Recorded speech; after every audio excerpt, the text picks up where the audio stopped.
academics. And Dr. Williams, I'll let you introduce that one. And board members and community members, you are in for a treat again tonight. Tonight you're going to be able to hear from staff members from Tabb Elementary, and they are going to share with us how students produce a daily news show that's both informative, instructional, and transformative. Because this daily news program allows students to serve in a wide variety of roles as writers, directors, anchors, reporters, meteorologists, and technicians. And I'm pleased to say that I've had the opportunity to see them in action, and so I think you will enjoy hearing about their work this evening. And I'd like to invite Cheryl Parr, principal of Tabb Elementary, to kick off the presentation, and she'll be introducing the other presenters.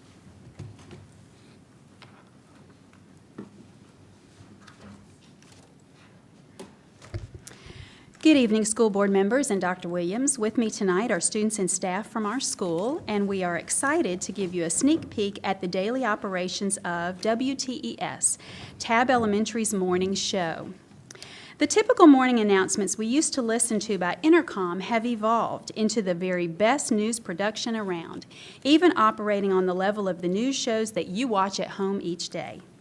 When students see and hear information from their peers in this type format, it means much, much more than if they were just listening and hearing it from me on the intercom.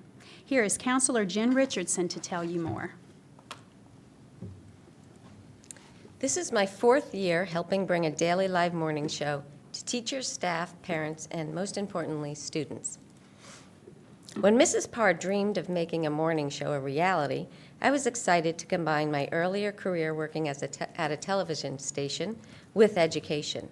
Of course, having seen a real news control room, I knew the many possibilities for technology. Once the students became involved, I quickly saw the many opportunities there would be for school-wide learning. Not only is technology used on a daily basis, but also integrated are many core competencies students need in order to be successful world citizens. This is a student-run news program. The news team goes through training and a lot of rigorous on-the-job learning, but in a few short weeks, the news crew realizes what the expectations are, and they take over.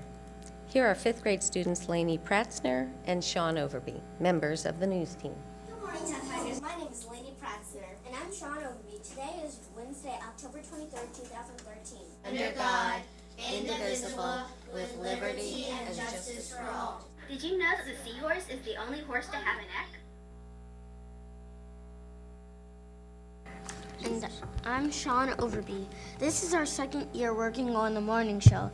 It's fun, but it comes with a lot of responsibility. The thing I really like is that it's very high-tech. I'm sure most people don't realize how much technology there is. First of all, we have to know computers since we have 2 laptops for the show. We use other laptops to provide graphics such as our WTES logo and the American flag, and the words to the patriotic song of the month. We also know how to use a video camera. We have to master the perfect shots, know when to get a 2-shot, a tight shot, or a smooth zoom in or out, moving the camera ever so slightly. It takes a lot of hand-eye coordination and a lot of practice. And then there's the audio board. We have 4 microphones, music from an iPod, and video from a computer. The level has to be right, not too loud and not too soft. And we have to be quick because things start happening all at once. Now that I've mastered it, I can really impress everyone. Besides technology, I've learned a few other things. I realized how important it is to work with others. There are 9 different jobs going on at once. We all have to know the timing of the show and to make sure we all do our job. It's a great feeling when we all coordinate and get it right. We also try to make learning connections to the students whenever we can. When our meteorologist gives the weather, we show a graphic of the state of Virginia, something our 4th graders can relate to. And by sharing a fun fact, a math problem of the day, or an SOL problem of the day, we can expand our thinking. For me, I've learned that anchoring is all about fluency. There isn't a lot of time to practice, but it's important to know how to pronounce all the words and read the script with fluency.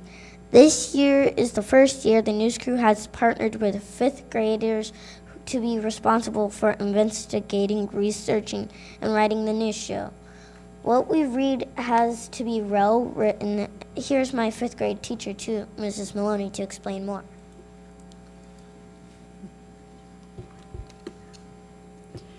WTES follows a script that is written each day. As a part of their daily writing, certain 5th grade students find out what is happening for the next school day and write a draft of the script before they go home. While other students view the show to find out information, 5th graders also benefit from using the show to improve their writing skills. They consider the purpose of why they are writing and evaluate their intended audience. They communicate and share their ideas with each other, expand their vocabulary, and use vivid elaboration, thus enhancing their writing ability.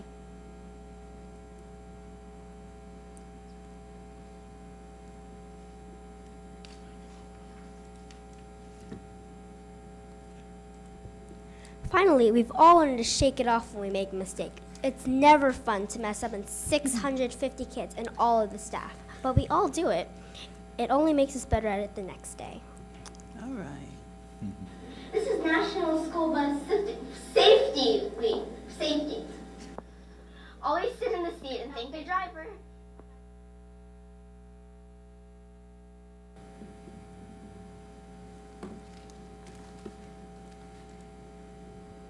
As Sean mentioned, news crew members use communication skills every day. There are 3 anchor positions that students rotate through. They must speak in a loud, clear voice with proper pronunciation and inflection. Along with that, they also use their own unique personalities to add creativity, humor, and enthusiasm. Anchors know they are positive role models for others.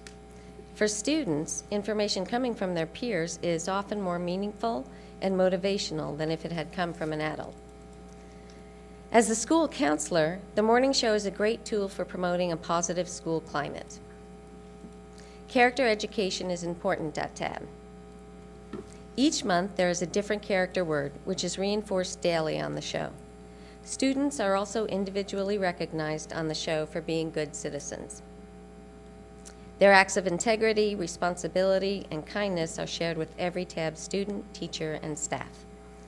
The morning show also increases global awareness by making connections to important historical, cultural, and political events. For instance, special reports are written for Red Ribbon Week, Black History Month, Bully Prevention Month, Military Appreciation Month, and Read Across America. Student council elections are shown on the news, along with fundraising projects run by classes and clubs that help to raise money and awareness for such causes as the American Cancer Society, the American Heart Association, Cystic Fibrosis Foundation, and the Humane Society.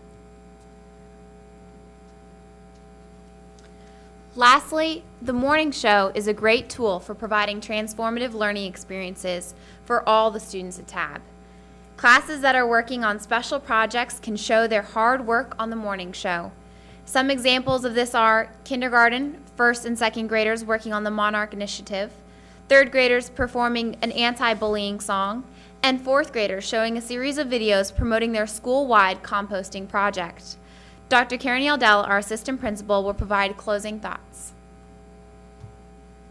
As you've seen and heard, not only is WTES a vehicle for finding out daily school news, it is a way for many students to learn 21st century competencies that will truly benefit future learning and possibly pave the way for future careers. From the setup to the cleanup, this daily production accents academics in a positive way and truly allows for children to learn from each other. Thank you for having Tabb tonight.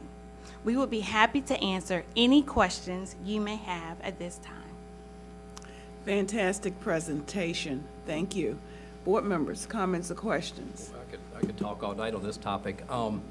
First of all, we probably want to send your technical people back in the back to get rid of the hum that's coming through our system. You probably could. Hey, they heard me.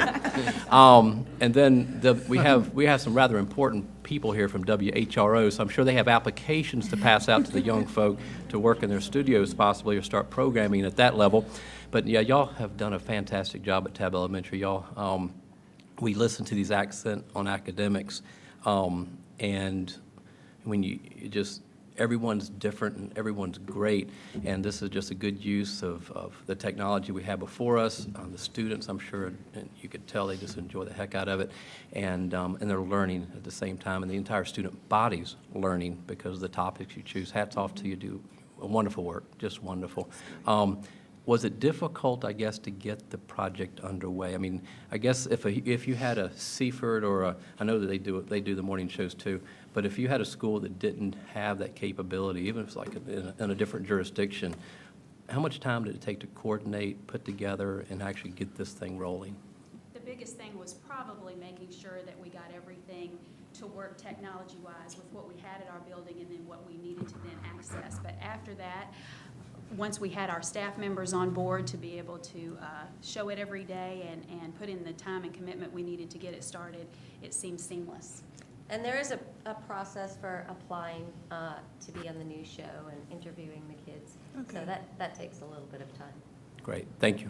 I'm very excited about this. Believe it or not, kids, years ago, in another lifetime, I used to anchor the news in Alabama. So I love school news programs, and it is, you guys are doing a super job. And I just have a question for you guys. What did you think? Did you think it was going to be like it turned out to be, or what were your expectations when you started the news program? And now that you've done it several times, what are your thoughts about this? Well, at first, I think the shocking part was how limited space was, because we're not in basically in an extra room, what's considered an extra room, and we actually used to share it with some paras, right? Yes. Yeah, so there was stuff on the shelves, and now it's very roomy. We don't have to push back tables and stuff, and with the new setup that we now have in the school, it makes it a lot easier.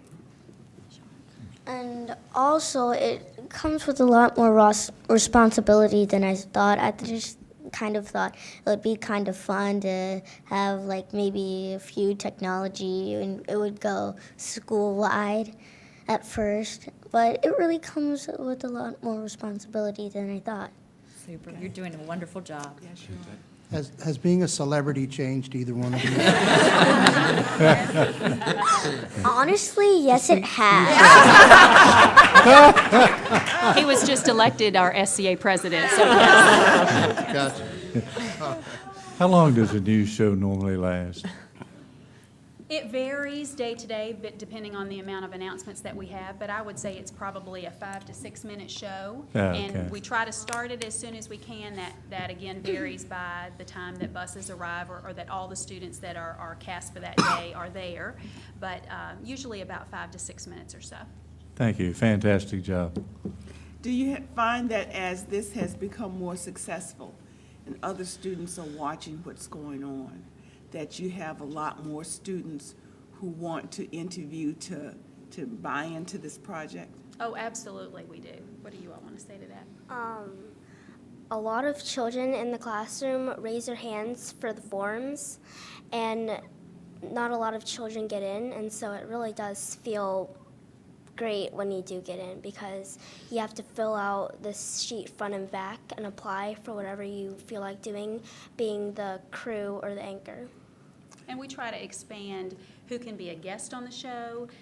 As Mrs. Maloney said, we have a lot of projects going on at Tabb, and so we might ask a class, a whole class or part of a class, or just certain individuals to come onto the show to describe what projects they may have or activities that are happening in their classroom.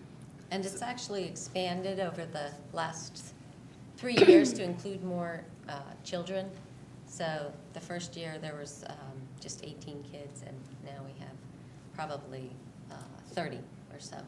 But it's something that younger grades are exposed to, and Yes, they ma'am. can work towards that as they move through elementary school. Yes, ma'am. Okay. And one last thing, Eric Postman, our educational technology facilitator, all right, a position that we approved years ago to put into our schools because of the fact that technology was, there it is. I mean, we have to, the kids need to understand the uses of it. Hats off to you, because I know you were very involved in this process, I'm sure. Or do you work with this in the schools? Excuse me. Because I know you shared I among played- schools. I play second fiddle with this. You with do. This is really Mrs. Richardson's baby, and I just like to come and watch. You do. I thought maybe you're in the background there, making sure the things are operating. I make sure everything's plugged in. Okay. When something goes wrong, we call. You call him for the, thank you. Thank you very much. This is great.